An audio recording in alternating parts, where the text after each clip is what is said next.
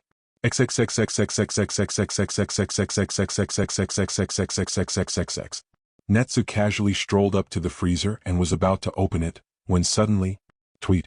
Huh. Netsu looked to the side and saw Tegami pointing at him. Stop right there. I heard reports that you plan to enter the freezer. Correct. Tegami interrogated. Oh yeah, food dropped someone in there, so I decided to go get it for him. Netsu explained. That's all well and good, but did you forget you're banned from going in the freezer? A walking heat source and a place that's supposed to be cold don't make a good combination. Tegami pointed out. Oh right. Netsu recalled being told he wasn't allowed to go in there. Well, that sucks. How am I supposed to get Fu's phone? I'll handle it. You just stay out here. Tegami said, walking over to the freezer, opening it up and stepping inside. A little under a minute later, Tegami burst out the freezer, her whole body shaking and snot dripping from her nose. She held up the phone, the device being kept in a death grip by the poor girl, likely because she couldn't move her fingers. FFFF found it. Gee, thanks. Netsu took the phone and Tegami started to waddle off, but Netsu quickly went up and grabbed her by the shoulder. Hey there, why don't you take a second to rest by the fire and warm up? Netsu then sat down, crossed with applesauce, and increased the intensity of his head flames, immediately hitting Tegami with a wave of warmth that felt heavenly at the moment. And she was strongly tempted to just squat down and take him up on his offer. But rules came first. Okay, but let's do it somewhere else. Obstructing the kitchen is against the rules.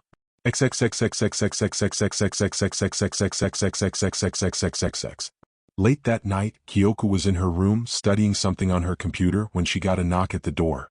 Kyoku sighed. Who is it? Me. Yami replied from the other side of the door. Let me in. You're breaking a rule. Kyoku looked at the door incredulously. What? Come in and explain yourself. Yami entered, closed the door and immediately started talking shop. Everyone who needs sleep should get 8 hours of sleep a day. Yesterday you only got 4. And if you keep staying up late and waking up early, you will keep breaking this rule. Well, how are you even keeping track of that? Kyoku asked. It's not that she didn't believe him. Yami wasn't one to lie, she was just curious as to how he was keeping track of her, and presumably everyone else's sleep schedules. Show you tomorrow. For now, sleep. Yami snapped his fingers and a hound came in, grabbing Kyoku, putting her to bed and tucking her in. Was this really necessary? Kyoku sighed. You want to be like Dad. So yes. Yami answered simply before taking his leave. The hound stayed behind to make sure Kyoku didn't get back up. Fair. Kyoku groaned before closing her eyes and quickly drifting off.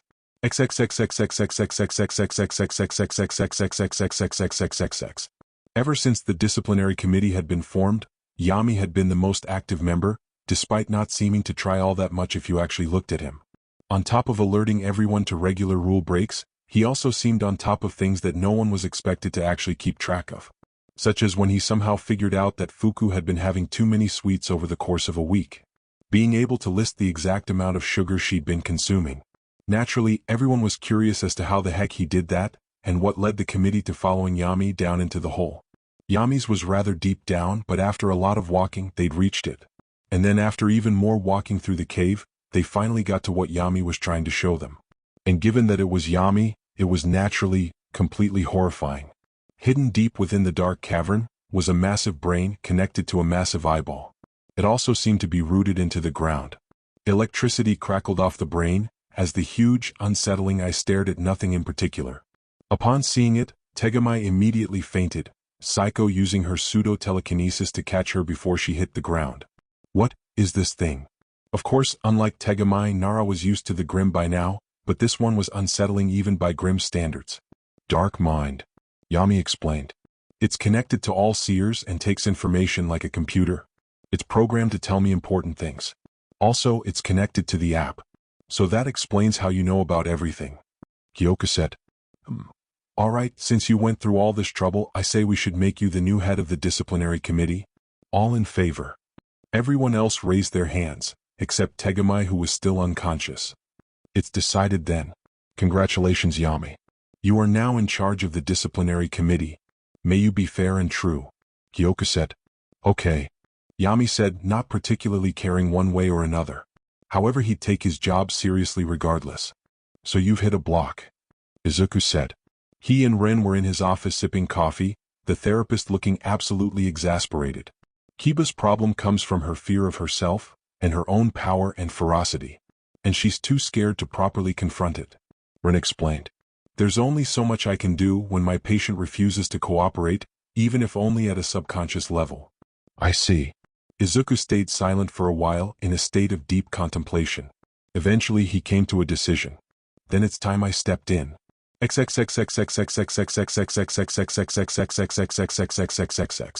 Kiba wasn't nervous about her therapy session. Not at all. She wasn't nervous about confronting the monster that was her shadow. A creature whose ugliness was only matched by its raw, unfathomable power. The same creature that had every time proven to be unreasonable, untamable, and inhuman, and yet all the same was a part of her. She didn't mind having a cruel light shone upon the worst parts of herself that she wished only to lock away forever. Nope, not nervous about this at all. Okay, take a deep breath. You need to do this. For Caretaker's sake. You must never give up. Kiba rallied her courage and opened the door. And to her surprise, not only was Ren waiting for her, but Izuku as well. Caretaker? Kiba greeted as she entered the room, although confused by his presence here. Hello, Kiba. Are you ready for today's session? Izuku asked her, offering a hand to help her onto the couch. Today I've decided I'll be joining you on your little adventure. I hope you don't mind. Kiba felt a cold chill crawl up her spine, as terror settled into her body. No. Caretaker couldn't get hurt because of her. She couldn't allow that. She couldn't handle that. She had to stop this right now. It took her a moment to recompose herself and find her voice. See, Caretaker, surely you have more important things to do? You can leave this to me and Mr. Akaria.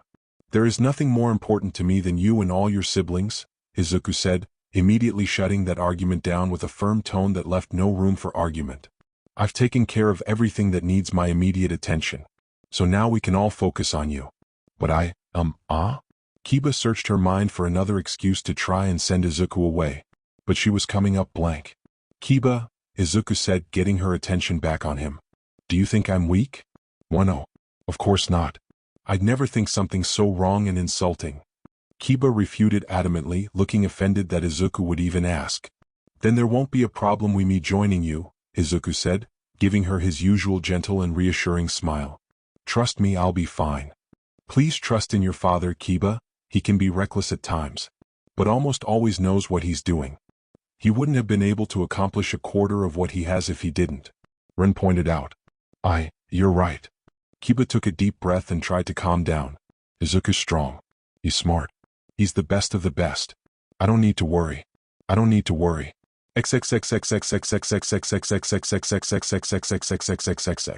I'm worried. I'm so worried. Kiba thought as they stood in front of her palace. The ruined Midoriya house. Well, this is certainly a horrible sight to behold.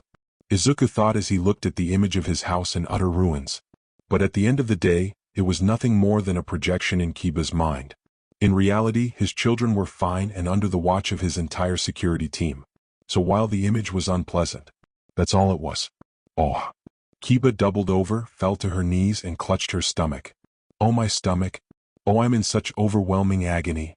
Oh, we need to cancel this session right now. Oh. Izuku deadpanned. Kiba, do you really think you can lie to me? Can we please leave? Kiba begged. Once we're done here, Izuku told her as he and Rin started walking toward the ruined house. Kiba silently watched them go, wallowing in her despair for a moment, before picking herself up and forcing herself to glumly follow along. They went through the front gates and through the door, finding themselves in the foyer of the Midoriya house. Then, thought. Kiba froze as she could feel her shadow getting closer and closer, rapidly approaching them until it was right on top of them.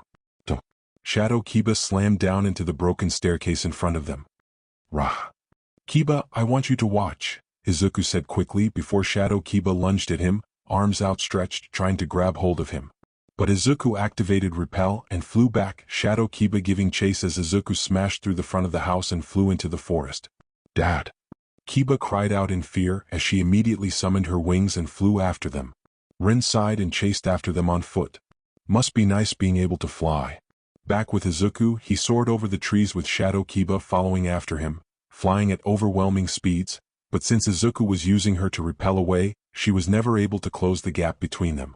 He tried to push her back, but anytime he tried to use his quirk on her it had zero effect. He didn't know if she was just immune or too strong for it to do anything. Either way, not good. Izuku took note of the area. It looked similar to the forest around his house. But if you actually knew the land, you'd be able to tell that it was completely different. A completely random, haphazard layout. Likely the result of Kiba not paying any real attention to the details of the forest. Still, he could make use of this. After all, while he didn't know the land like back of his hand, he could see the mountains well enough. Izuku looked over toward a nearby mountain and started flying toward it, and of course Shadow Kiba followed after him.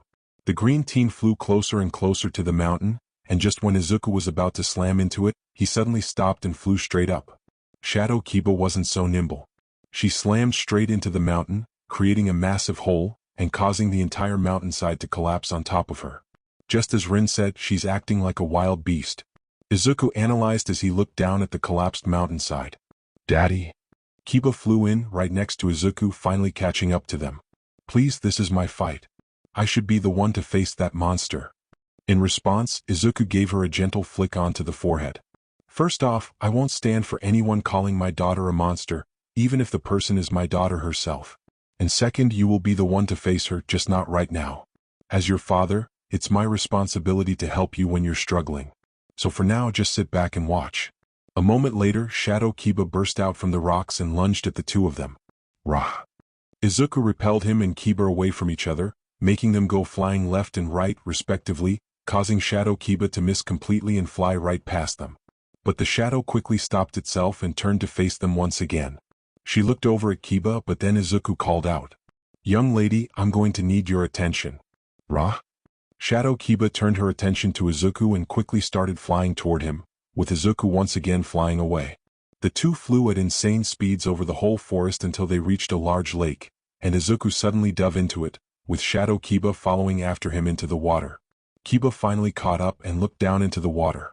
She saw her shadow continue trying to chase Izuku through the water, but each time she reached out for him, lunged for him, even summoning shadows to rise up from the bottom of the lake to try and hit him.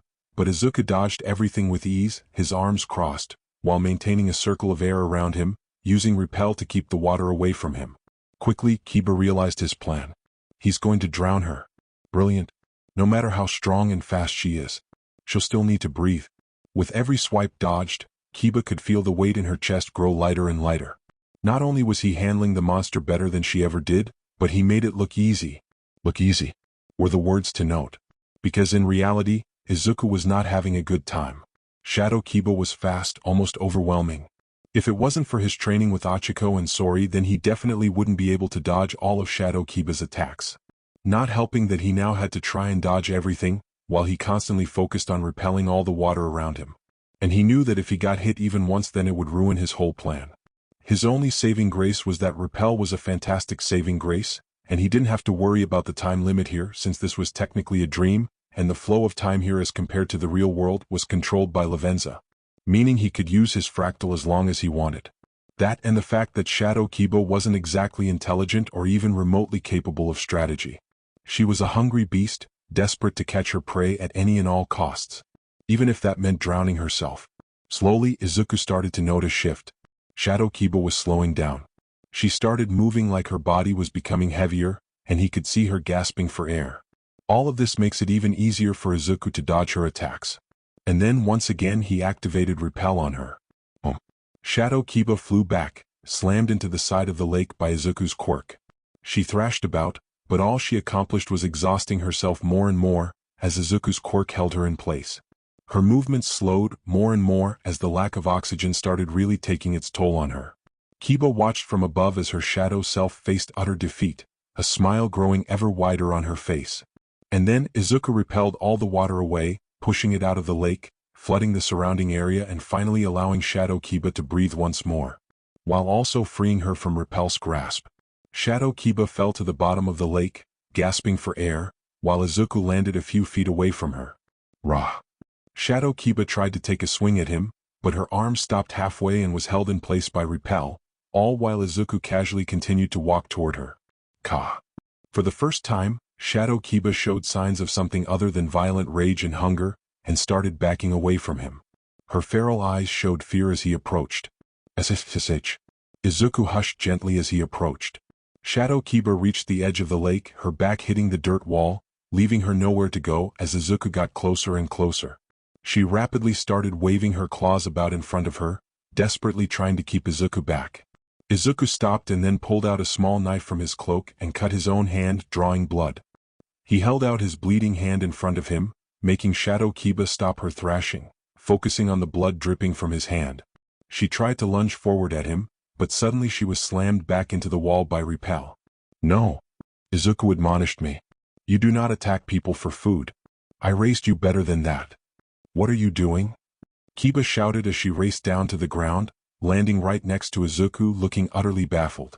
You almost had her. You could have finished her off in dash. Izuku gave her a harsh glare that immediately shut her up. Did you think I would ever drown my own daughter? But dash, Kiba stuttered, but Izuku's glare rendered her unable to speak. Kiba, listen to me. Izuku knelt and spoke to Kiba eye to eye. She is a part of you, whether you like that or not. And I love every part of you, even the parts of yourself that you don't love. And that will always be true. Always. Izuku stood up and turned his attention back to Shadow Kiba, who finally stopped thrashing about, seemingly unsure what to do between her trying to sate her hunger or trying to get away from Izuku. Besides, she's not evil. She's just hungry. I only fought her because she needs to learn how to control herself. Watch. Once again, Izuku deactivated Repel, freeing Shadow Kiba once more, while he walked toward her, bleeding hand outstretched. But Shadow Kiba didn't lunge for him this time. Instead, she just watched him cautiously. Kiba, I know you can understand me. I have no problem giving you my blood, but you can't attack me. I need you to calm down and gently take some, Izuku instructed.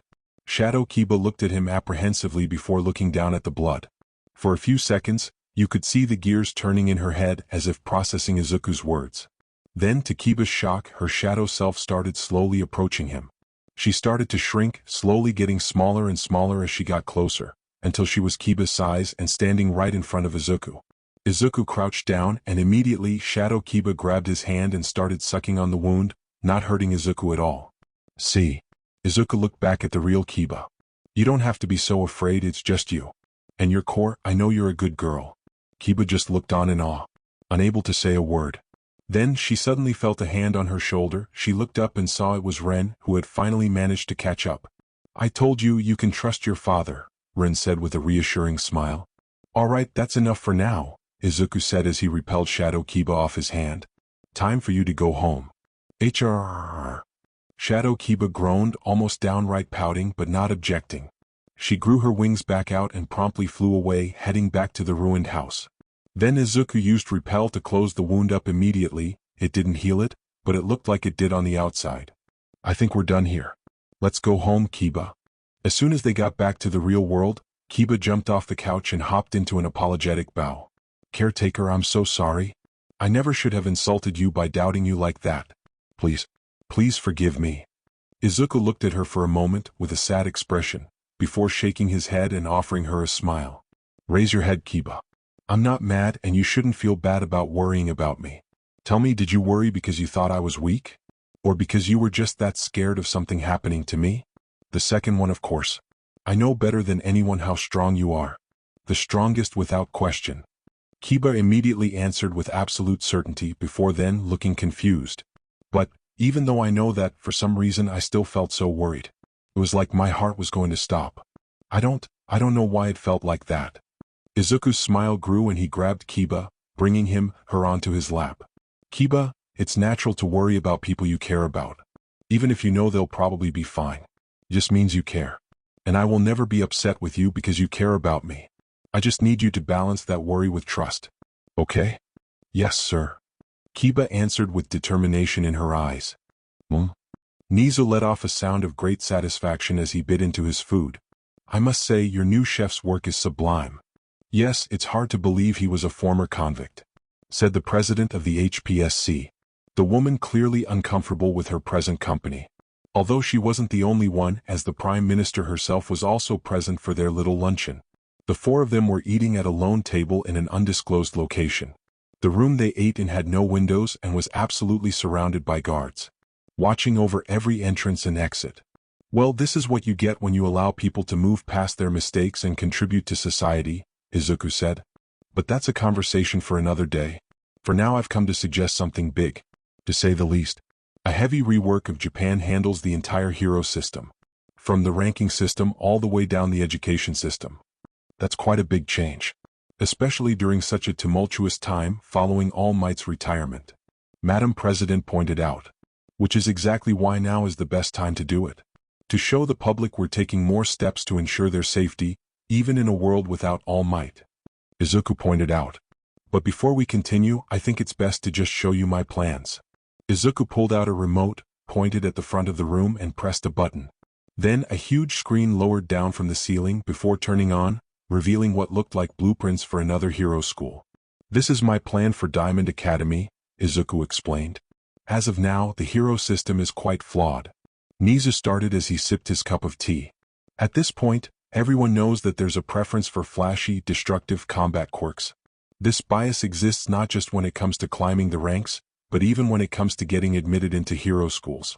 US included. I've suffered a litany of complaints about the entrance exam or the sports festival being biased against certain people, who would otherwise be able to excel in the field of heroism.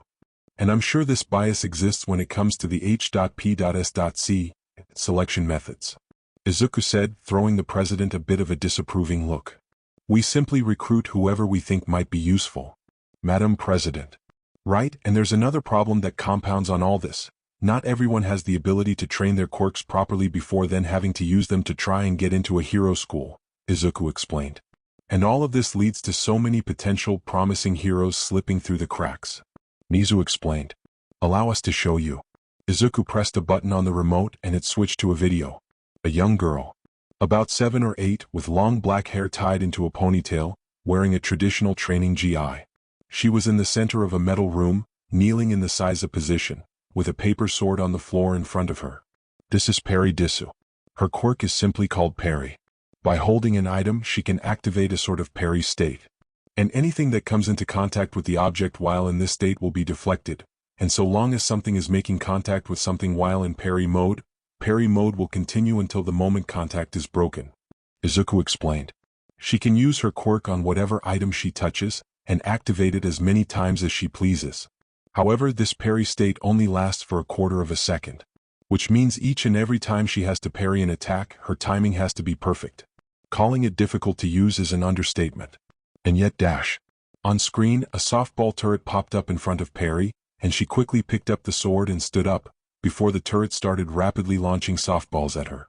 One by one, the girl rapidly parried each ball, sending them flying elsewhere in the room, the flimsy paper sword never even so much as crumpling, under the weight and velocity of each ball. Eventually, the relentless flurry of balls stopped and the turret popped back in. Next, another turret popped up and shot out a weak jet of fire toward the young girl. It wouldn't actually reach her, but would reach her sword, and so she hit it up and parried it, the flames to the side, the sword not catching fire nor gaining a single singe. Moments later, the flamethrower turret stopped and went back into the ground, and another turret popped up behind her, and shot out a harsh jet of water that would easily knock a grown man off his feet. But Perry turned around and parried the water, redirecting the jet off to the side. She didn't move an inch, and the sword didn't even get wet. Not a single drop of water reached her or the sword, it was simply pushed aside. Eventually, just like the others, the turret stopped and went back into the ground. The girl breathed a sigh of relief and tried to hide a smile as she went back into the Seiza position and placed the sword back down in front of her, before the video stopped. How many attempts did it take to produce these results? Madam President asked. Only a few hours worth. And this was only after a few months of training. Izuku revealed. Another case, Hansha Shinkei. His quirk is called Perfect Reflex. His body will automatically move, dodge, block whatever it needs to keep Hansha safe. However, it's limited by his body's own natural limits, and it does have the weakness of absolutely destroying his stamina in the long term. And most damningly for someone aspiring to be a hero, it takes control away from him. His quirk always works to protect him in any way possible immediately, meaning that sometimes his body can work against him in certain situations. Not to mention it doesn't inherently have any offensive capabilities. But you believe he has potential? Madam President said. It seems like his quirk could prove to be a detriment on the field. If his quirk stays the way that it is, yes. But we believe that the quirk can be trained. Right now the quirk is completely automatic and completely takes control away from the user.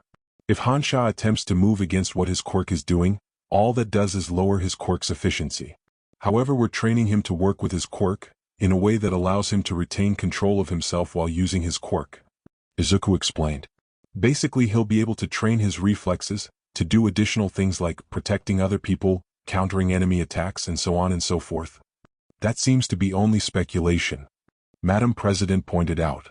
Not to mention, even if you're right, you're still investing a lot of time and resources into him, for what sounds like not a great payoff. I disagree. Should Midoriya's theories prove true, I could think of several uses for someone of his potential talents. Mizu said.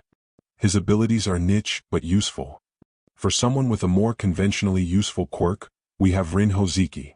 Izuku pressed on the remote once more, and the screen changed, showing a new video, this time displaying another girl. She had long black hair styled into twin tails and bright ruby red eyes. She wore what looked to be an extensive red top, black skirt and red shoes, however they were rather worn, clearly having been used for quite a while. She was in one of those metal rooms, but it was significantly smaller, and there was a massive metal door in front of her. Now Rin here has the quirk Gemstone Burst. Simply put, she has the power to imbue her vitality into gemstones, and cause them to explode.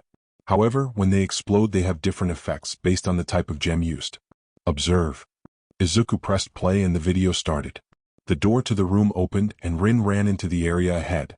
It was a very miniature recreation of a city about the size of a park. It contained buildings, streets, everything you'd see in a city just compressed down into a smaller area. Immediately, as soon as she came out, she was met with 2 flaming buildings close by, and 3 of Udate's fake villain robots. As soon as she came into view, the robots charged toward her to attack, but Rin pulled out a yellow sapphire, and activated her quirk, causing the gem to glow in a dazzling fashion. She then chucked the gemstone at the robots. It ended up landing on the ground in front of them, and as soon as it hit the street, zap! The gem exploded, unleashing a massive burst of electricity that quickly jumped into the 3 robots, electrifying them to high heavens and completely frying their circuits. When the lightning died down, the robots dropped, and Rin proceeded to start running down the road as fast as she could. As she passed by the burning buildings, she pulled out 2 pearls, activated her quirk, and then tossed them into the flames. And then a moment later, water exploded out of both builds, the fire suffocating out of miniature lakes that had seemingly spawned out of nowhere inside the buildings. Without skipping a beat, she then pulled out a bit of moonstone, activated her quirk, and then crushed it. The gem exploded out, shooting out tiny harmless little bits of the gem all over, sparkling in the air. Rin then jumped, which caused her to literally start soaring up into the sky, unaffected by gravity. Once she got high enough to be above the buildings, she looked around and noticed a bunch of smoke rising up in the distance, along with some faint noise that sounded like people crying for help. So Rin pulled out a white sapphire, used her quirk on it, and then tossed it behind her. The gem exploded, unleashing a big gust of wind outward that pushed Rin toward the smoke.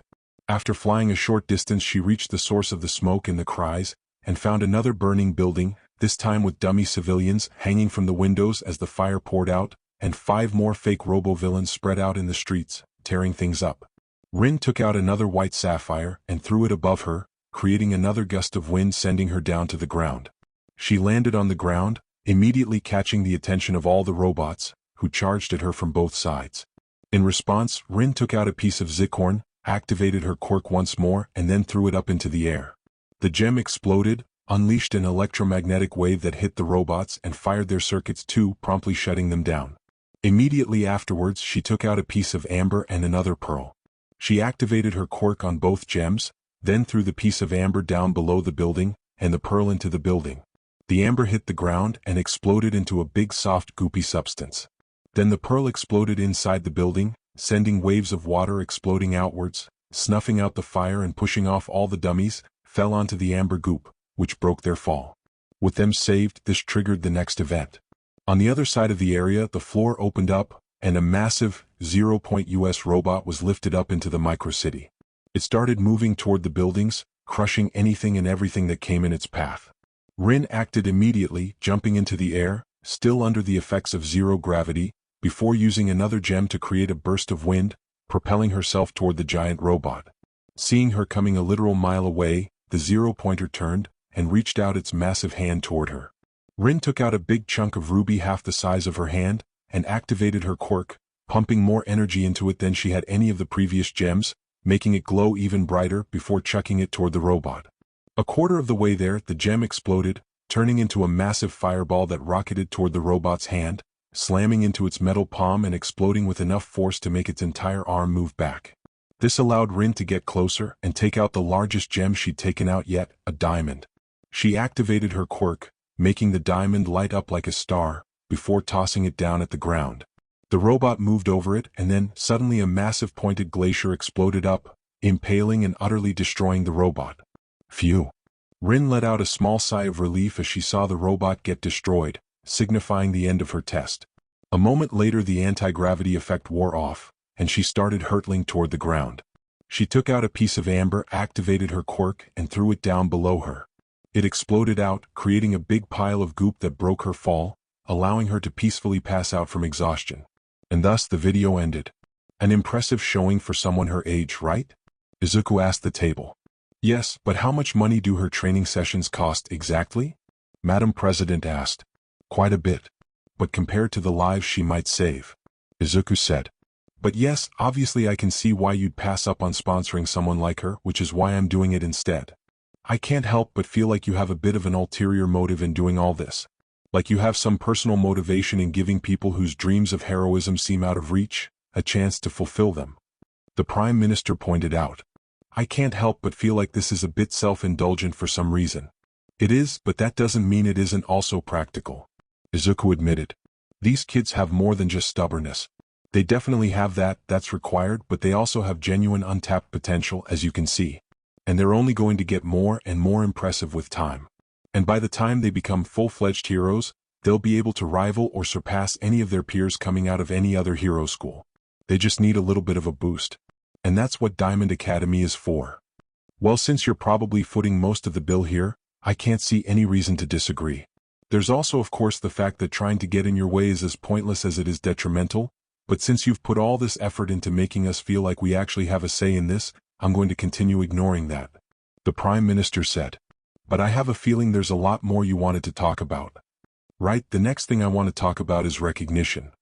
Izuku continued. Right now the only recognition heroes get for their work is from the hero ranking system, which right now is heavily biased against rescue heroes.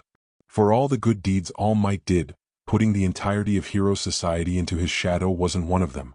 And the gap between high-profile heroes and the rest of them is only increasing as time goes on, and the rest of hero society is starting to get discouraged. And despite what the public may think, we need those less powerful, lower-profile heroes to take care of lower-profile threats, so our more powerful heroes don't get bogged down by mountains of busy work, and have time not only for big threats, but also for themselves. Essentially, we need something that celebrates heroes as a whole, rather than just the top 10. Otherwise, we risk getting worse performances out of the heroes with less renown, or them even quitting altogether. Nisa surmised. Which is why I think instead of having something like the top 10 reveal, I was thinking of something closer to an award show. Izuku explained. And the award should be focused on showcasing a wide variety of heroes. Obviously things like best overall performance, most people saved, most cases solved, all that. But also things like best performing newcomer, best performing team, best performance in this prefecture, and other things too. We just need to put a focus on other heroes. Both Madam President and the Prime Minister went silent for a few moments as they thought this over. This was a bit more than just allowing Izuku to do his own thing and not getting in his way. Up until now that's really all they needed to do to appease him, but now he was actively trying to change something they've already established, and not anything minor. The hero ranking reveal was a big thing that the entire country paid attention to. Any changes to it would be heavily scrutinized and require a lot of effort on their parts, which made them hesitant to consider it. However, at the end of the day they were even more hesitant to say no to him, given that the boy currently had more power than anyone else in the entire world, and could easily get them out of his way if he needed to. Of course, Izuku wasn't really the type of person to do that. Yes, he abused his power, overstepped his bounds, and treated the law more like a suggestion than, well, the law. But that was to be expected of something with his ridiculous amount of power. It honestly makes them more wary of him if he didn't throw his weight around the way he did. In a sense, while no one was really happy Izuku had as much power as he did, Izuku was probably the best person to have said power. Mainly because he was hesitant to abuse it to any extreme degree, and because when he did use it, it was pretty much always clear what he was trying to do, what his ambitions were, and even what he might do next. He might be willing to accept no for an answer here, and just settle with continuously pestering them about until he had to focus on something else. But did they really want to rely so heavily on his mercy?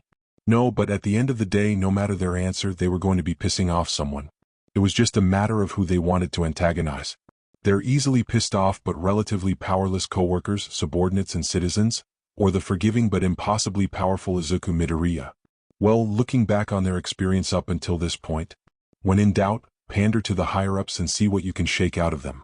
Well, we can get talks started on that. However, it would be easier if we handled a few other problems first. The Prime Minister said. Like perhaps the issue of your troops committing massacres out in the countryside. Izuku sighed. We both know the story's more complicated than that. And as far as the public is concerned, my men were defending themselves when those villagers decided to attack them, because they were in the way of them committing a hate crime. Which isn't even far off from what happened. And I still punished the people responsible. Yes, but let's not even pretend that the punishment you gave them was even close to good enough. The Prime Minister argued. Those people should be in jail or at the very least fired. While the public has been mostly placated, my peers have not. They already don't like your egregious amount of power and influence you have, and now you're literally getting away with murder, in their eyes at least. Please, you have to understand my position. And you have to understand mine. Let's say I did punish those people more harshly, what then? Izuku proposed. Of course, there are people who would think about this rationally. That, regardless of my thoughts about those people, I don't approve of having my men go in and exterminate them like a death squad. But then there are two other, more extreme ways people could look at it. The first being that I just punished them because I had to, and didn't care about them or what they did or what it meant at all. And people will just view me as another callous rich guy looking out for himself. Or even worse, that I sympathize with those people who got killed, and then they'll start thinking I don't like heteromorphs. Don't you think you're being a bit paranoid? The Prime Minister asked disingenuously. You know as well as I do that the way people are acting, not just in Japan but worldwide, warrants more than a little bit of paranoia. Especially given my position. Izuku deadpanned. The punishments I issued were harsh enough to show I'm not letting people get away with whatever, but light enough that people understand I am very much against discrimination. And Midoriya having the people's trust is very important for all of us. Because if people don't trust him, that distrust trickles down to everything associated with him. Like the Gammas. Like Ms. Uraraka. Like us. Nizu pointed out. And all of the other things directly connected to him. And at the end of the day, those peers you're talking about would love to get rid of me, regardless of how this situation turns out. So trying to appease them is pointless. Izuku pointed out. Pointless for you maybe. The Prime Minister sighed. Beep, beep, beep, beep. Suddenly, Izuku's phone went off. He pulled it off and saw an alarm going off, signaling the end of the meeting. Sorry, I have to go. You all know how busy things can get. I look forward to meeting you all again soon. And with that, Izuku got up and left, his guards following around him. You know, at this point, I wish he'd just crown himself emperor and save me from having to deal with all the paperwork. The Prime Minister remarked as soon as Izuku left the room. In the center of a street, police cars and trucks were lined up behind thick metal barriers. Policemen stood behind the walls, armed to the teeth. Machine guns, high-caliber rifles, and even bazookas. All aimed forward, ready to fire at any given moment. The captain stood behind them all, looking ahead, when suddenly he got a message through his earpiece. Targets inbound, be ready. Seconds later, those targets were in sight. That being a large armored truck, and in front of that, charging toward them at terrifying speed, was at least 12 feet tall, massive, muscular rhino man, wearing high-tech armor on top of his already thick-plated body. Rah! The villain, Rhino, screamed as they charged toward the blockade, horn first. Fire! The captain ordered, and the officers in front unleashed everything they had. Boom! Boom! Boom! Boom! Boom! Boom! Boom! Hundreds of bullets and rockets flew forward, slamming into Rhino, exploding and impacting against his skin and armor, but none of it had any effect, nor slowed down the villain as he quickly drew closer. Shit! Abort! Everyone out of the way! The captain commanded, and all the officers immediately dropped their weapons and started running to the sides, making it just in time before Rhino smashed through the blockade. Smashing through the barriers and cars, sending them flying to the sides, and clearing the way for the truck behind them. Damn it! The blockade failed. Targets continuing down 99th Street. The captain reported. Copy, helicopters in pursuit will try to slow them down. The strong soldiers are close. Reported dispatch. Back with Rhino and the truck, they continued charging down the streets, Rhino ramming through anything in their way, although thankful all civilians had already been evacuated. Helicopters flew in from behind. The side doors opened and snipers popped out, aiming their guns at the wheels of the truck. But before they could fire, the back doors of the trucks burst open, revealing another villain. A 10-foot behemoth with dark gray skin and the face of a spider, as well as 4 large pointy spider legs coming out of their back. The villain, Man-Spider, looked up at the choppers and spat out a clump of webs from their mouth. Sticky webs got caught in the blades of the helicopters, keeping them from moving, and causing the helicopters to lose control and start falling out of the sky. But just when it seemed like they were heading for a crash, a streak of blackish-brown figures flew by at incredible speeds, talon-like hooks, firing out behind them and latching onto the helicopters. The figures started flying up, carrying the helicopters with them. Everyone, grab a parachute and get out, ordered one of the soldiers inside. Everyone quickly complied, leaped from the vehicle and once clear, triggered their parachutes, allowing them to fall to safety. Meanwhile, the figure, a middle-aged woman, wearing a hero costume that looked like a combination of bald eagle and military attire. With sharp metal wings under their arms, and a device on their back which the hooks were attached to, they reported in. This is First Officer Freedom. Helicopters clear. First Officer Freedom. The high-flying hero. Quirk, unbound. Can move freely however she pleases. Nothing can stop her so long as she keeps moving. Back with Rhino and the truck, another helicopter came, this time coming from the front. Then a young green-haired man leapt from the chopper, down toward the street that Rhino was charging down. The man hit the ground, punching it to strike the superhero landing pose, and as soon as his fist hit the ground, it erupted. Gong. The sound of a bell went off as powerful sound waves spread through the street, causing it to explode, launching Rhino and the truck into the air alongside the millions of chinks of street and sidewalk. Rhino flew over the man, landing face first into the now ruined street, while the truck landed on its side a few yards behind him. Ha! Hear the sound of liberty. The man shouted triumphantly as he stood tall and proud. The man wore a similar mix of a rusted green military uniform and a costume. With a tear in the bottom of his outfit, 2 handguards that looked like the split halves of a bell on his fists. Lieutenant Liberty. The Liberation Hero. Quirk, Bell Basher. Whenever he punches something, he can unleash powerful sound waves through whatever he punches. The more powerful the punch, the stronger the sound wave. Then another older man leapt down from the helicopter. Once again wearing a mixture of a military outfit and a costume. But this one in red, white, and blue. He was fully armored, with the only openings being his mouth and eyes. And he carried a large shield on his back. The top was blue with 3 white stars on it, and the bottom was covered in diagonal white and red stripes. I think you punks have rampaged long enough, the older man said. Come on out and face justice. The side of the van suddenly started melting until a big hole formed, and the villains started pouring out. First was another larger man. This one resembling a scorpion. His body was covered in an armored exoskeleton. His hands were massive, sharp pincers. His face looked like a scorpion's, and of course he had a long tail and pointy stinger, dripping with corrosive poison. This man's villain name was, of course, Scorpion. Then Man-Spider leapt out, and after him was a blonde man in a blue jumpsuit, the villain, Electro. After that, a man dressed like an Australian stereotype leapt out of the van high into the air, before landing beside his allies, cracking his neck, and speaking in a horribly fake Australian accidentally. Blimey, it was crammed in there. Lastly, 4 green tentacles latched onto the side of the truck, pulling out the final villain. Doc O.C. A middle-aged man wearing a green jumpsuit, with those 4 tentacles coming out of his back. The strong soldiers. I thought today was your day off. Doc O.C. hissed as he stood on the side of the van. His tentacles reached back into the van, and using his suction cups, he grabbed onto dozens of money bags. It was. Thankfully, we happened to be nearby, and we always carry our costumes on hand. The older hero explained. Seems like luck was working against you, chum. Tiske. Kangaroo. Guard me as we make our escape. Everyone else. Kill them.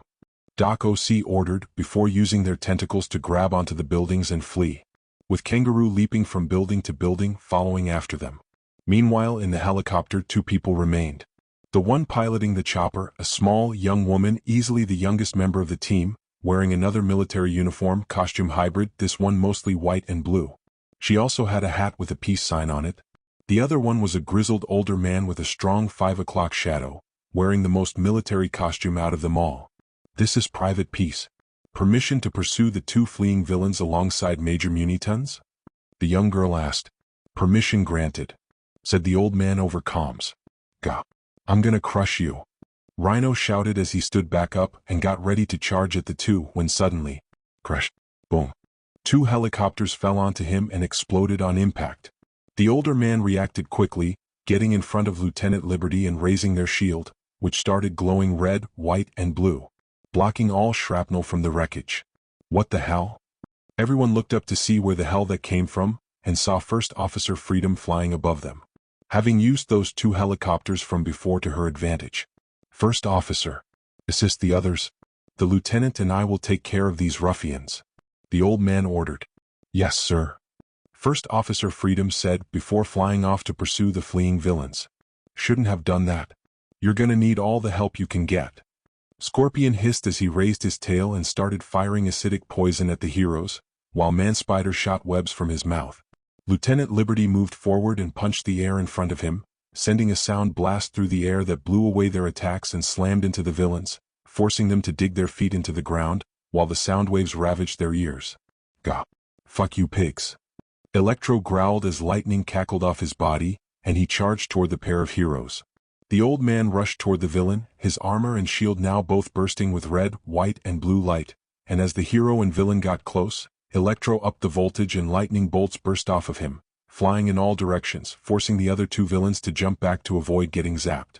But the old man just raised his shield, the hardened steel blocking the bolts as he charged through, and slammed the shield into Electro's face, knocking him on his ass, blood flying from his nose.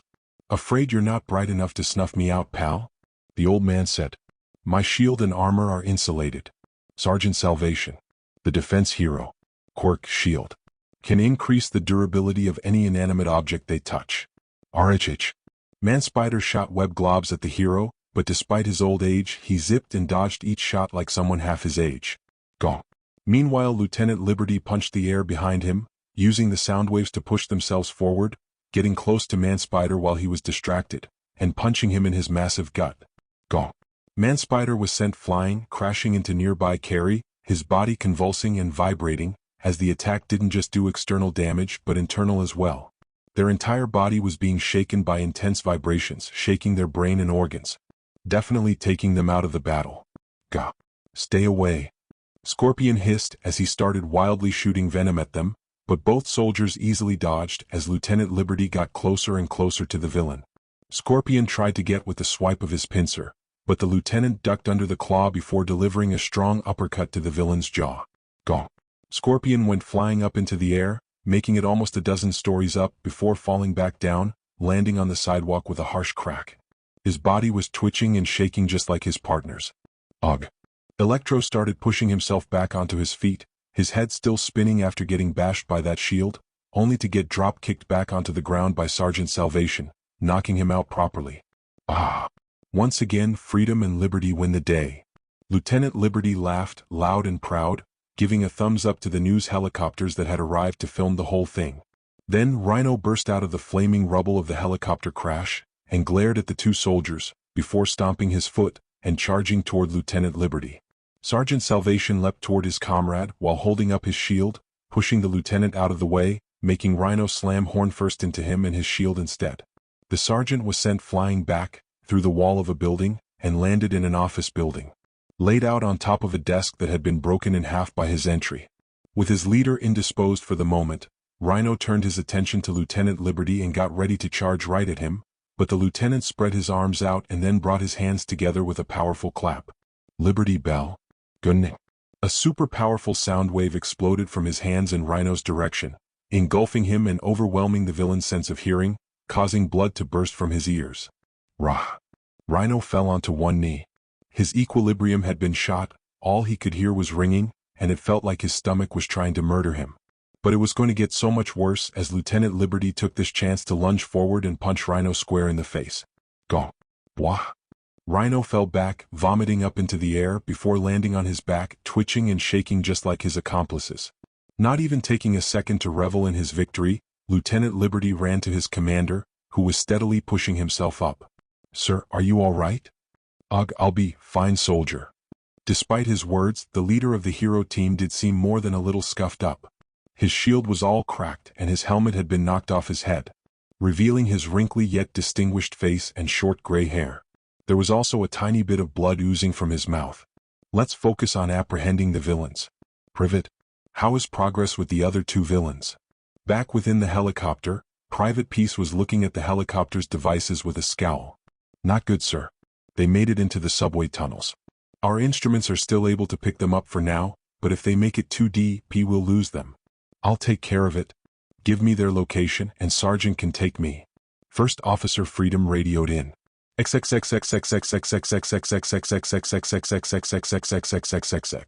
Deep within the abandoned New York subway tunnels, Doc O.C. and Kangaroo ran down them as fast as they could, when suddenly the ceiling burst open and Sergeant Salvation and First Officer Freedom flew in, landing right in front of them. Before anyone could exchange any witty banter, First Officer Freedom pulled out a flash grenade and tossed it at the two. Doc reacted quickly, using one of his tentacles to cover his eyes, just before it went off, unleashing a blast of blinding light. Fuck. Kangaroo hissed as he covered his eyes far too late. His eyes were burning and he could see nothing but white, which made it really easy for Sergeant Salvation to pull out his pistol and empty his clip into the villain, sending him to the ground, spewing blood. C*T. Damn it. Doc O.C. hissed as he backed up slightly, staring down the two heroes. Give up. Your allies are down, and you stand no chance against the champions of justice. Sergeant Salvation proclaimed as he holstered his gun, but raised his fist. Don't be so certain. Did you really think I'd allow myself to be so easily cornered? Doc O.C. gave them a sinister smile before pulling out a remote. No, a detonator. You see, attached to each and every one of my compatriots is a hidden bomb. That won't just kill them but likely kill everyone around them as well. You fucking what, mate? Kangaroo shouted. That also means you'll be killing yourself. First Officer Freedom pointed out. If a kangaroo explodes here, not only will you be right next to the blast, but even if you survived that, you'd cave in the tunnel. Between dying and taking several heroes and lawmen with me, or spending the rest of my miserable life in prison, I think I'd much prefer the former. Doc O.C. explained. Of course I'm certain you'd rather avoid such a bloody end. So here's how this is going to work. You're going to let me go, and I won't have to end this little dance of ours with a series of bloody fireworks. Damn you. First Officer Freedom cursed as she desperately tried to think of any way out of this. Don't bother trying to stall for time. If you don't decide within the next minute, it's lights out for all of us, Doc said, adding to the intense pressure in the room. I have no intention of letting you stall for time after all. Will, I'm afraid there's something you missed, Doc. Sergeant Salvation said. We already finished stalling for time. Zoom. Then a white blur rushed in from behind, snatching the detonator right out of the doctor's hand. Wajh. In the next moment, First Officer Freedom flew forward and grabbed Doc O.C. by the face, pinning him down against the tracks and continuing to fly, pushing the doctor's head against the dirt, and steel for a couple of yards before finally stopping. Bah. The doctor groaned as he quickly faded into unconsciousness. Villains down. Move in to secure. First Officer Freedom reported in over comms, as she used her razor-sharp wings to slice off the unconscious villain's tentacles, just in case. Cutting it a bit close, huh? Said a cocky voice from behind them. The heroes turned their attention to the voice and found a young woman wearing a baseball uniform and cap, with a name right on the shirt. Freeland Defenders. Home run. The shooting star hero. Quirk, Blitz. Grants the user incredible speed. Thanks for the help, Home Run. You do good work as always. Sergeant Salvation praised as the younger hero twirled the now disarmed detonator in their hand. Yeah, thanks, Gramps, you're doing pretty good too. For a fossil. Home Run said with a smug look and matching cocky tone. Anyway, I'm gonna get back to my patrol. Call me if you need me to do your job for you again. Or if you need a ride to the retirement home. And before anyone else could get a word in, she sped off in a white blur. Brat. First Officer Freedom scoffed as she moved back over to her superior. She's not all wrong though. Sergeant Salvation groaned as he clutched his chest. Rhino's attack is still aching even now. I really should give retirement some consideration. My quirk has allowed me to avoid a lot of the wear and tear that comes with being a hero, but it can't shield me from time. With all due respect, sir, you've been saying stuff like that since the day I joined. First Officer Freedom said with a chuckle before a frown took over. Still, are you sure it was a good idea to call in outside aid?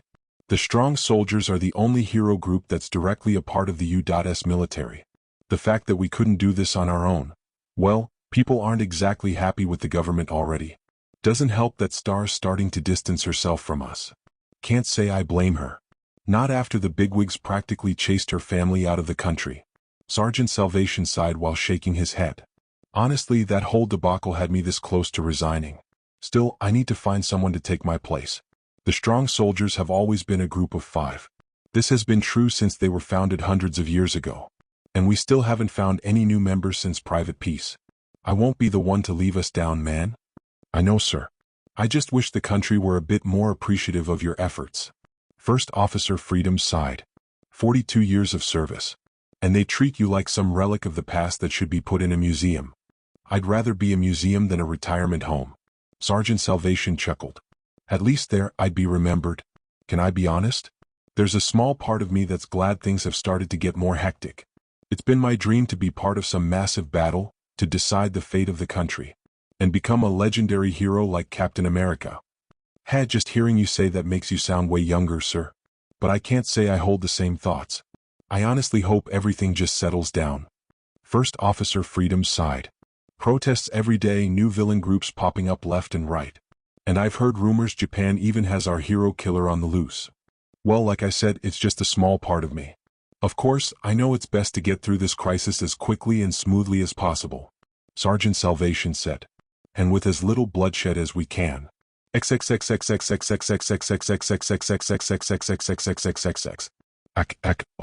Meanwhile, in a dark alley, a hero stumbled forward, choking on his own blood, which was gushing from his mouth, before finally collapsing on the ground.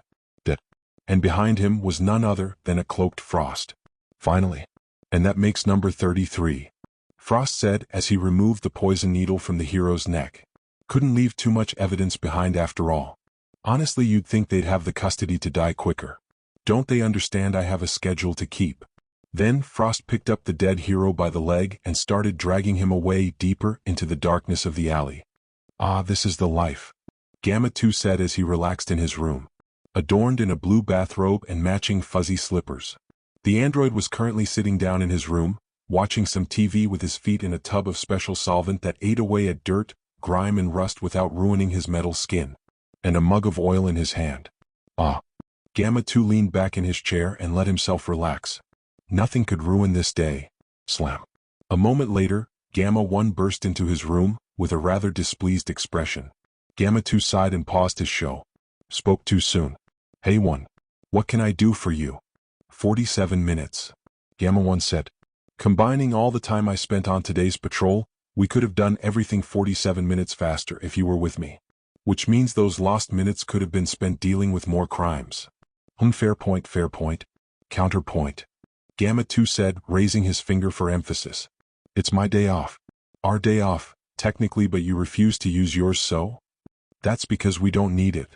Gamma 1 stated firmly. We don't get tired, we don't need sleep, and we don't need food. The only reason we'd need to stop is for occasional or emergency maintenance and repair. Yeah, we could do that, but I don't wanna. Gamma 2 rebutted. I wanna relax for a day or two. It's good for the mind, you know? For the human mind. Gamma 1 corrected. I don't know how many times I need to tell you this. We are not human. Gamma 2 rolled his eyes.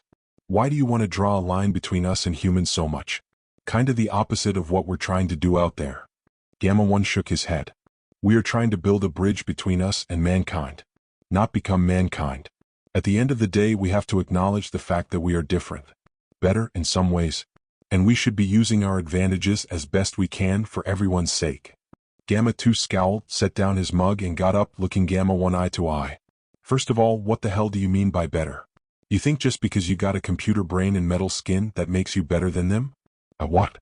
You are not better at being a hero, your popularity rating's not in the top 10. Heck, your ranking's lower than mine. I'm not talking about something as surface level as popularity. Gamma 1 argued. I'm talking about keeping people safe. And those things go hand in hand. Gamma 2 fired back. If people don't like you, then they don't trust you. And if people can't trust their heroes, they don't feel safe. And historically, what have a lot of people tended to do when they don't feel safe? They turn to crime. Gamma 1 sighed. Do you seriously think that sitting here, pretending like any of this is doing something for you, is making them feel safer? You could be out there, doing your little things that make people like you for some reason, and that would make them feel safer. I'm not pretending this is doing something for me. I'm relaxing. Gamma 2 rebuked. Relaxing what? Gamma 1 shouted in exasperation. You don't have muscles or a brain. What is relaxing? My soul. Gamma 2 shouted back. Oh, for fuck's sake, Dr. Zeno gave us a purpose? A mission. A mission you are choosing to ignore. Gamma 1 argued. He gave me a life. And the ability to choose what to do with it. Gamma 2 shot back. And I choose not to fill my life with work. I don't want to keep looking at the worst parts of humanity until the day I rust. That sounds like hell. So, I'm gonna keep using my well-earned days off to relax and fill that computer brain of mine with some good memories, because that's what I choose to do with my life, and you don't get a say in it. And that's that. Fine. You're right. I can't stop you.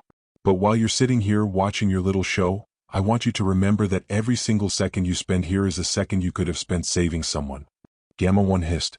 You can't save everyone. You'll just go insane trying. Gamma 2 argued as he sat back down. Even All Might knew that. All Might was human. Gamma 1 fired back. Gamma 2 scoffed. Oh yeah, and you're better than humans? Let's see about that. Gamma 1 glared down at him. What's that supposed to mean? It means one day you're gonna drive yourself up the wall with this Mr. Perfect crap, and it's gonna blow up in your face. Gamma 2 explained. And we're gonna be the ones cleaning up the mess. You underestimate me. Those were the final words Gamma 1 said before storming off, the door closing behind him automatically. Gamma 2 turned his attention back to his TV and, with a scowl, he turned it back on in an attempt to continue his day off. And there goes my mood, asshole.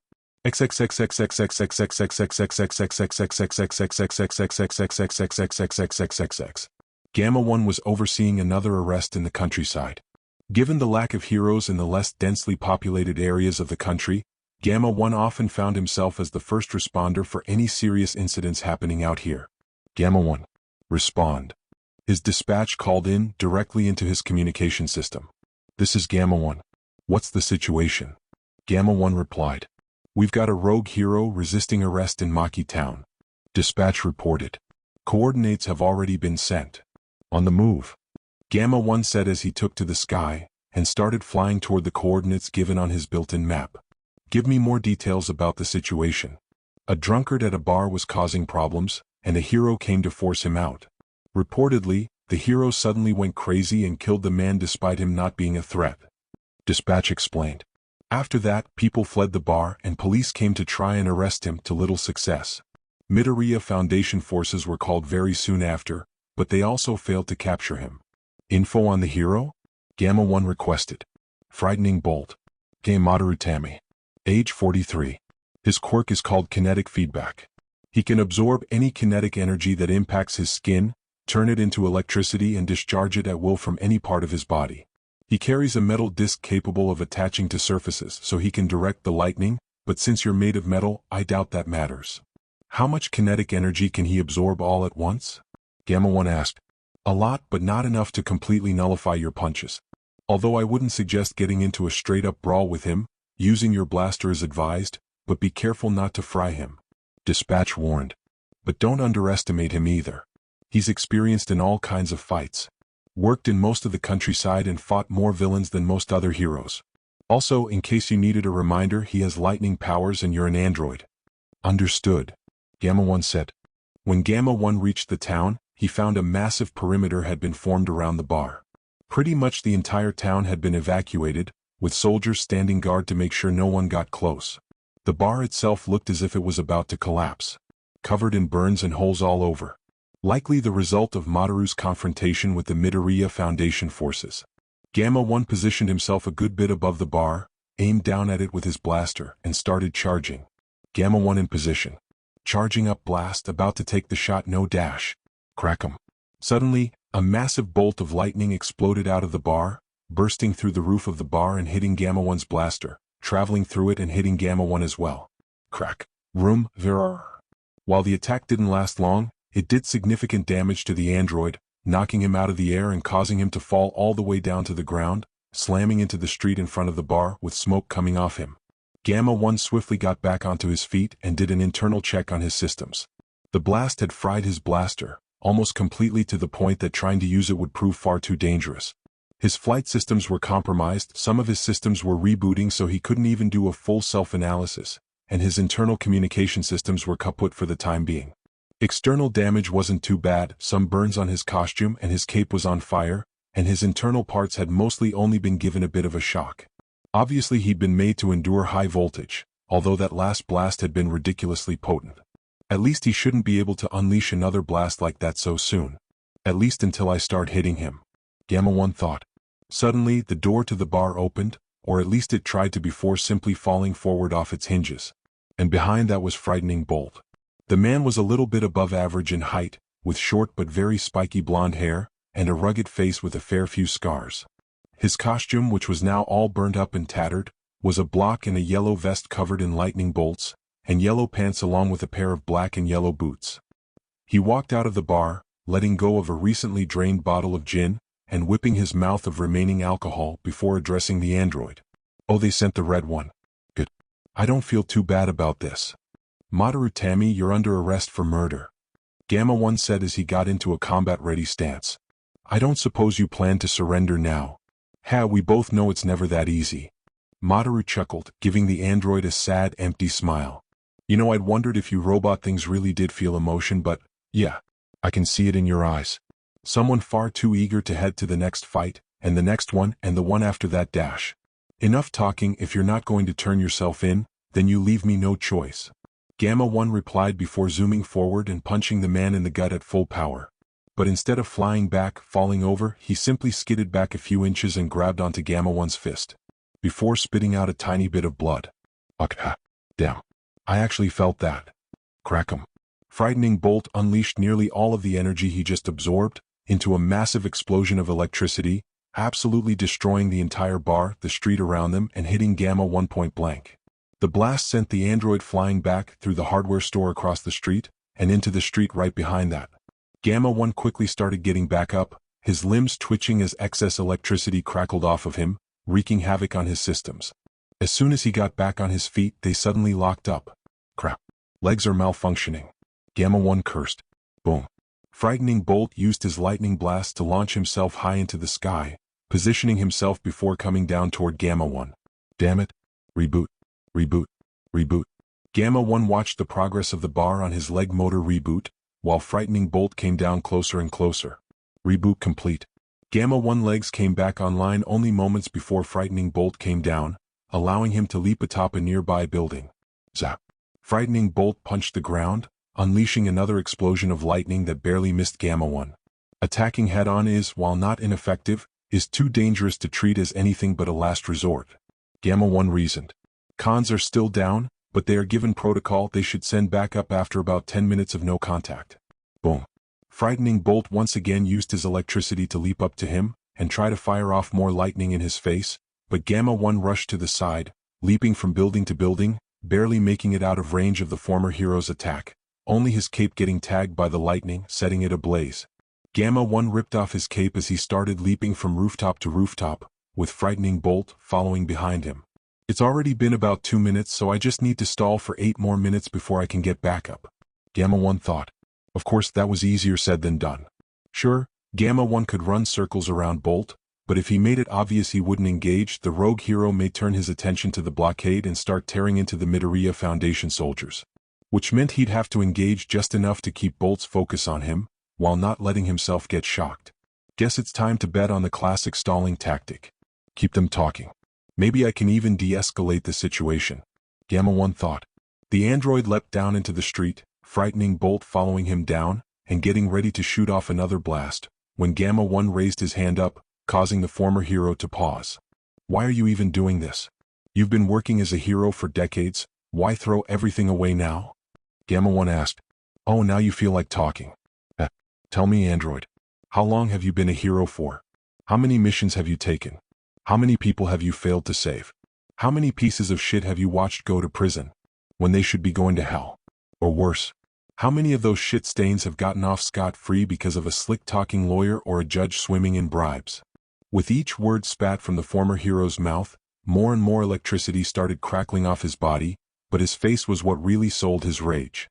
His jaw clenched, veins close to bursting, and tears nearly made their way out of the corner of his eyes. And then, there are the real demons. The things I saw. The things they did, they can't be called human. Why do they deserve human rights? I didn't do anything wrong. I killed a monster. A monster. What exactly did you see? Gamma 1 asked. At this point, he might as well get info while he's stalling for time. It can't even be called a crime. It's a sin. Or something worse. It was beyond cruel. An act of pure evil. Frightening Bolt hissed with pure and utter contempt. If you don't believe me, take a look for yourself. It's in a basement in a house on the outskirts of the town. Though maybe you're better off not seeing it. But then again, guess that's the best part about being an android. You see something you don't like, you can just take that memory and Control, Alt, Delete. And I'm guessing the person who committed that atrocity was the one you killed. Gamma 1 deduced. Which also means that those witness reports were likely not accurate.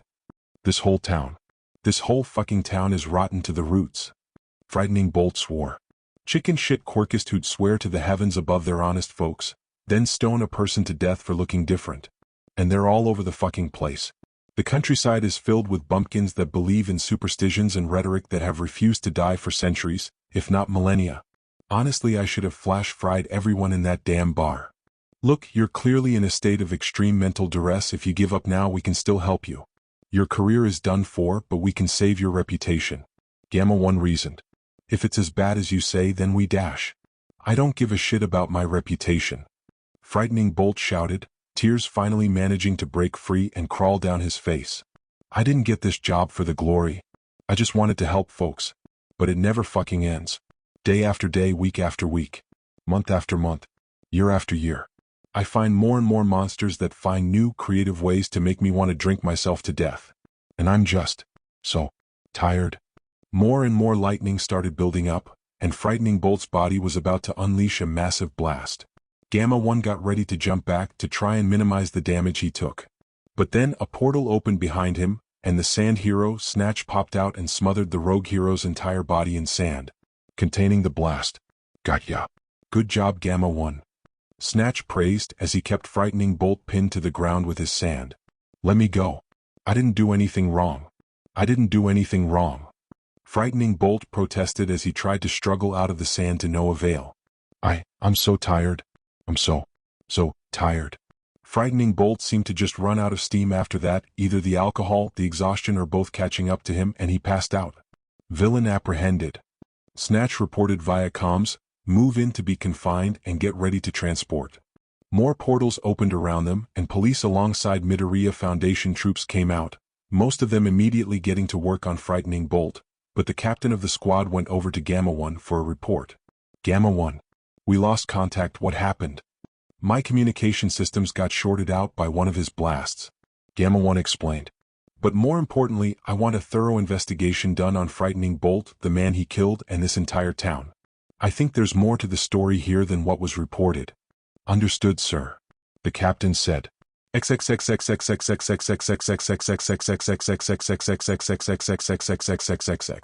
Bolt's directions had been vague, but with the resources of the Midoriya Foundation, they were able to find the location he was talking about in less than an hour.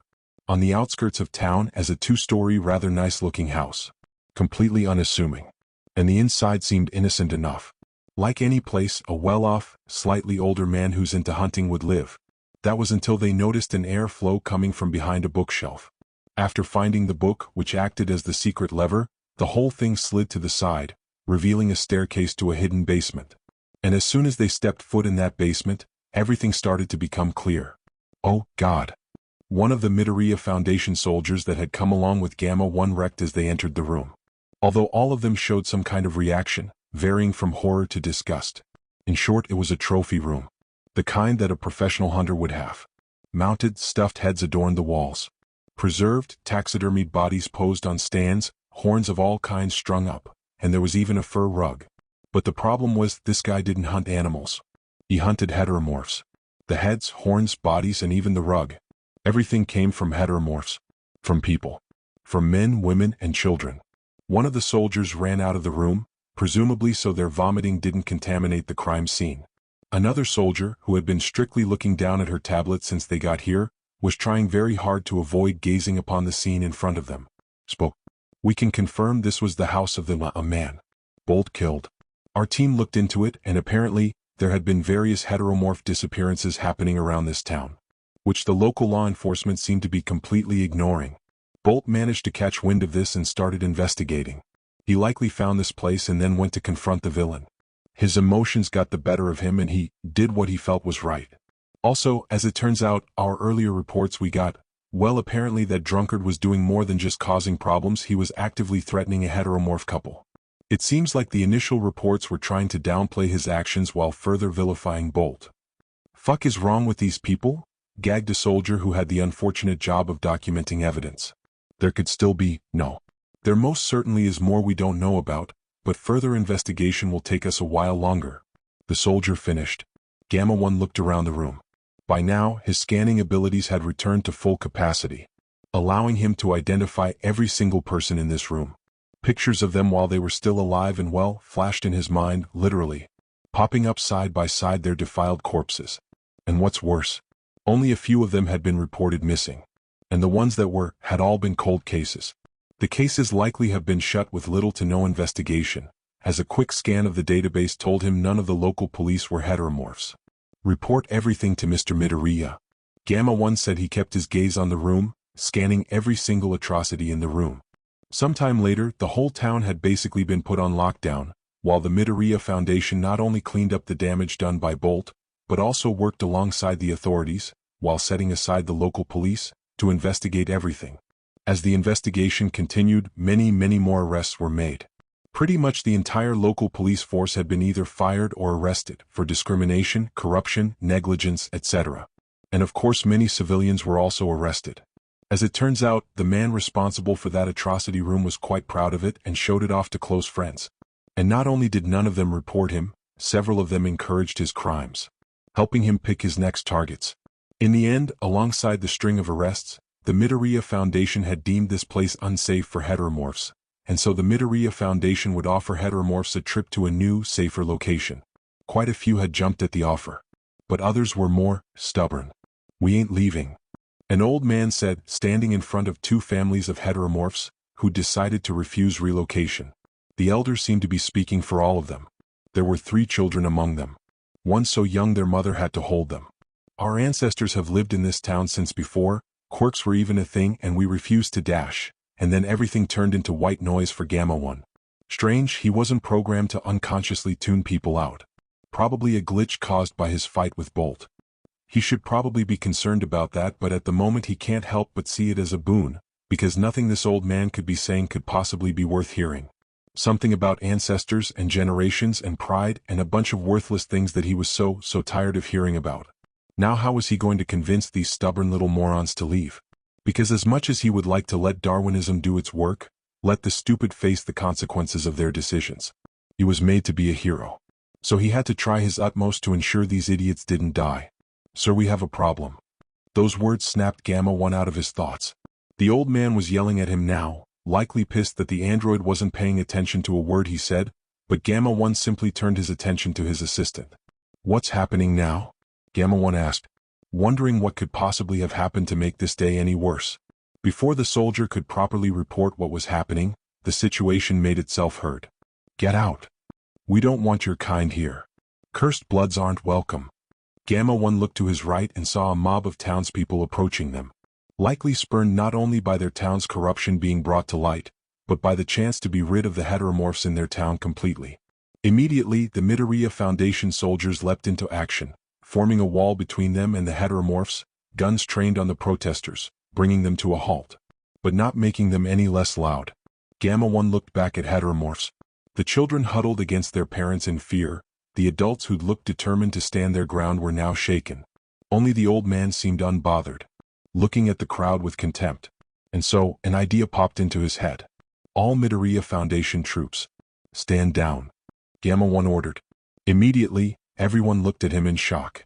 The soldiers, the heteromorphs, even the angry mob. Sir, what did you just say? His assistant asked, disbelief heavy in her voice. I said to all the Midoriya Foundation troops, stand down. These people don't want our help. So be it. Gamma 1 ordered. Step aside. Let the people through. Why you can't be serious? One of the heteromorph women said. Why wouldn't I be? Gamma 1 asked. This is what you wanted? Or what exactly did you think would happen as soon as we left and you stayed here? Did you think your neighbors would suddenly become less angry and quirkless? This is what you want to deal with every day. Until they kill you. You're scaring the children. Another woman argued. They should be scared. The adults responsible for them are trying to get them killed. Gamma 1 argued. Scaring them would be showing them what happened to their friends. We just don't want to be forced out of our homes. Another heteromorph argued. We're not forcing you to do anything, but that said, those homes might not be around much longer when these people burn them down. Gamma 1 said. Suddenly, rocks and other objects started raining down on them, as the crowd started throwing things at the families. Why you can't just stand by and let this happen? You have to stop them. They continued to argue. The Midoriya Foundation is a private military organization that works hand in hand with the Japanese government. But we are technically not official law enforcement, meaning we don't have to get directly involved with things like this, if we so please. Gamma 1 explained. Of course, we will report any crimes happening in front of us, but I doubt that will help you much at the moment. But you're a hero? Another heteromorph argued. And I've just put in my notice for vacation time, which has been approved and starts right now. Gamma 1 replied. Gamma 1 looked back at the soldiers who were still in between the mob and the heteromorphs, unsure of what to do despite their orders. I told you all to stand down and move aside. If you continue blocking the civilians and disobeying my orders, I will handle you personally. This threat seemed to be enough, and so hesitantly, the troops slowly started to move aside, and not even waiting for them all to get out of the way, the mob charged in, rushing at the two families. Seeing the group of charging maniacs approaching them, one of the families immediately caved. I'm sorry. We accept. We'll move. Take them away. Keep them safe. Gamma 1 ordered nonchalantly. A few soldiers eagerly escorted them away. Father, we have to go. We can't stay here. The father of the remaining family pleaded to the old man. Our children dash. Go then. I'm not moving. The old man shouted firmly. The father looked at the old man, then at his family, then at the approaching mob, then at Gamma 1. We'll leave. Please. Just don't let them get us. Take them away. Keep them safe. Gamma 1 repeated, and more troops ushered the family away, leaving just the old man, a handful of troops, and an approaching mob. Their success at driving away the others seemed to spur them on, and picked up the pace, rushing toward the old man like a tidal wave of hate. One young man in particular ran ahead of the crowd and got to the old man, reaching out his hand to grab him. Gamma 1's fist flew into the attacker's face, sending him flying through the crowd, knocking people over like bowling pins, before he slammed into a tree so hard it cracked down the middle. The young man slid down to the ground, sitting at the base of the tree, unconscious and bleeding all over. Everyone else froze, but Gamma 1 didn't miss a beat. Escort the old man home and get the attacker to a hospital. Gamma 1 looked down at the old man with a harsh glare. Our men will protect you while we're here, but once we leave, you're on your own. I trust you know what that means for you. And with that, Gamma 1 turned and walked away, his assistant following behind him. Sir, that was. The assistant was unsure if she should even voice her thoughts. Gamma 1 had always been uptight, suffocatingly so, but right now, if she didn't know any better, she'd say he was in an awful mood. It is necessary to convince the others to leave. Gamma 1 responded curtly, not even sparing them a glance. It's unfortunate we couldn't convince the old man, but he likely wasn't going to live much longer anyway. Mr. Midori is not going to be happy about how this was handled. The assistant pointed out. Mr. Midori is not happy about a lot of things. Gamma 1 responded. Just add this to the list. Now let's hurry up. I don't want to waste any more time here. This whole thing was a disaster. In all honesty, Gamma 1 could understand Bolt's breakdown. If anything, it's a miracle it hadn't happened sooner. Things like that trophy ruined these people. Dealing with it over and over again was enough to drive any man insane. But Gamma 1 was no man. He was built for this. Built to be better. Fuhai happily bounced his ball on the sidewalk, watching it go up and down. Up and down. His mother followed behind, watching him with a smile on her face. And his ball kept going up and down. Up and down. Down and to the side into the road. Fuhai let out a little gasp as he lost control of his ball and quickly ran into the street to go get it. He didn't see anything else around him. His eyes were entirely focused on his ball. Fuhai. He heard his mother shout, but for some reason she sounded far away. Far too quiet considering that she was supposed to be shouting. But Fuhai didn't have time to worry about her or his ball. Because before he could think, a much, much louder sound exploded into his ears. Honk, honk. The familiar sound of a car's horn blared, and Fuhai's head swiveled to the side. And the last thing he was two headlights far, far too close. And then there was a flash of pain. It lasted for a moment. Then he was back in his room playing with his toys. No, it wasn't him playing with his toys. His body was moving, but he wasn't the one controlling it. His body was playing with a pair of action figures, but the way he played with them was off. Stiff and stilted. Like an adult who's playing with a child but has no actual interest in whatever they're supposed to be playing. Fuhai could feel deep within his soul that something was terribly, terribly wrong. His body felt heavy and each movement felt strange. The absolute silence in the room allowed him to hear the subtle sounds his body was making. Flesh and bone moving around, but not like it was supposed to. But there was more to it than just his body. His feelings, his thoughts, it's like they were being choked. Constantly strangled but not able to fully die. It was terrifying. Or at least it should be. But that terror was choked like everything else, pushing Fuhai toward a feeling of nothingness. He wanted to scream. Cry for help. Cry it all. But he wasn't the one in control anymore. Whoever was moving around his body, playing with his toys in his room, was not him. The door to his room opened, and his head turned to see his mother peeking in, looking at him with a look he'd never quite seen on her before. He wasn't sure how to describe it. Not quite sad, not quite scared, not quite disgusted. But traces of those things were a part of the expression she wore. It was disheartening to see her look at him like that. And it was terrifying that disheartening was all it was. Fuhai, it's time for dinner, his mother said quietly before turning away and quickly exiting. His body sprang up and went to follow her into the hallway. It seemed like his body was trying to catch up with his mother, but she seemed to notice this as well and started walking faster. His body went to run toward her and, snap, suddenly he was on the ground. He tripped. Or so he thought. His mother let out a blood-curdling scream, and when he looked up at her, she looked absolutely horrified. Pale and unsteady. Like she was about to pass out at any moment, her eyes darted between his body and something behind him. His body got back up, stumbling before it balanced itself and looked behind him to see, at foot. His foot. Wearing one of his socks. Then his body looked down at his feet and he saw that his left foot was different. Skinless, lacking muscles, its bones only just forming together. He blinked and now his body was in his bed, not sleeping, simply looking up at the ceiling. Completely still. Not even breathing. The only thing that was stirring inside him? I was hungry. Hunger like he'd never felt before. It felt like he hadn't eaten in months. Like he was about to die of starvation any minute. He needs to eat right now. And that's when he heard arguing outside his room. It was Mom and Dad.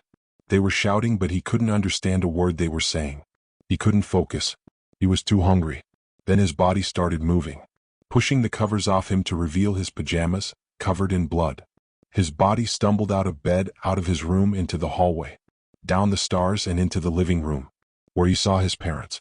And the moment he laid eyes on them, a thought that wasn't his, screaming out in his mind. Me. Suddenly, a shock went through every being as everything shifted. Suddenly, his body was outside his house, scratching and banging on the door, screaming at the top of his lungs. Let me in. Please, it's still me. I'm still me. Finally, Fuhai could feel pain, sorrow, and fear the way he should. That choking feeling, unable to suppress the violent emotions coursing through him, them? And Fuhai was unsure if that was a good thing. Because now he was panicking. What was going on? Why couldn't he move? Who was this? Why wouldn't they let him inside? And then the door opened and a pair of hands picked his body up. Before throwing him down, but instead of hitting the sidewalk outside his house, he was tossed down into a hole in the middle of the woods. And that stream of unchoked emotion snapped when he hit the dirt. Before he could ruminate on why any of this was happening, dirt was poured on top of his body, burying him and his body under the earth. It was dark. Too dark to see a thing. And his body wasn't moving. Leaving Fuhai in the dark to wonder what was going on. What was happening? Who did this to him? Where were his parents? Why wasn't he moving? He stayed, unmoving in the dark for what felt like forever. So long it made Fuhai wonder if the person controlling his body had left. He hoped not. As scary as it was to have someone else controlling you right now, he just didn't want to be alone.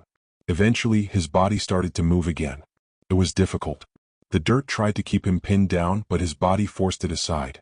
He'd hear his flesh split open and bones break, but that didn't stop his body from clawing away the dirt. Digging and digging until finally his fist punched through the ground onto the surface. Grabbing onto the surface, his body pulled itself out, and moments later it was free. But free to go where? To do what?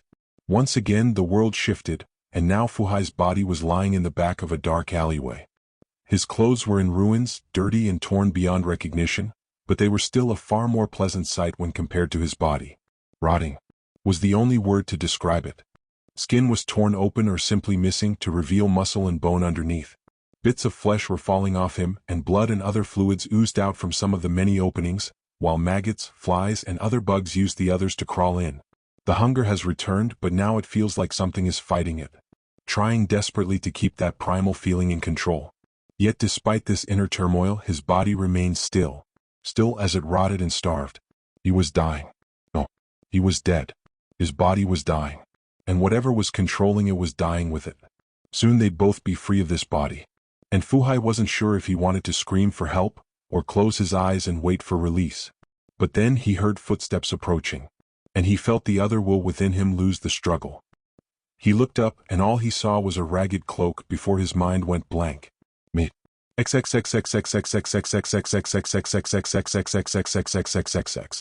Fuhai gasped as his eyes shot. He struggled for air, desperately trying to take in air after being trapped in a body that didn't breathe. Fu was at his side in a flash, holding his hand and telling him to breathe. It was strange to find comfort in Fu's touch. He was cold. He smelled awful, and his appearance was literally just him but as a corpse. And yet, there was something about his brother that soothed him. A connection between them that went beyond the body. As if his very soul could sense that Fu wanted to protect him. I wanted to help him. Despite how freaky all of that was, by now, Fuhai has used this. Used to nightmares. Used to wake up in a cold sweat, struggling to breathe and covered in his own pee. It took him only a couple of minutes to get back into a more stable state.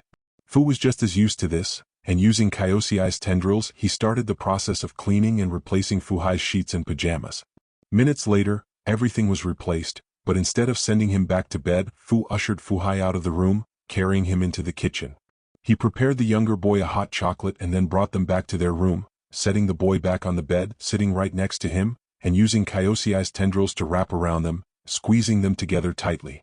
After taking a deep sip, Fuhai asked, "Big brother, will the nightmares ever end?" "Yes," Fu responded decisively. "Because Dad's working on a way to make them stop. And when Dad puts his mind to it, there's nothing he can't do. I hope he finds a way soon. I'm so tired, but going to sleep is scary," Fuhai admitted, trying his best to let his trembling make him spill his hot chocolate. "I hate this. It hurts. You'll make it through. We've already died, it can't get any worse than that," Fu told him. Of course he knew that was a lie. After everything they'd both been through, the truth was, dying might have been the easy part. And that's it for today. I hope you enjoyed. Support the writer. Don't forget to like, sub, share and donate for more videos.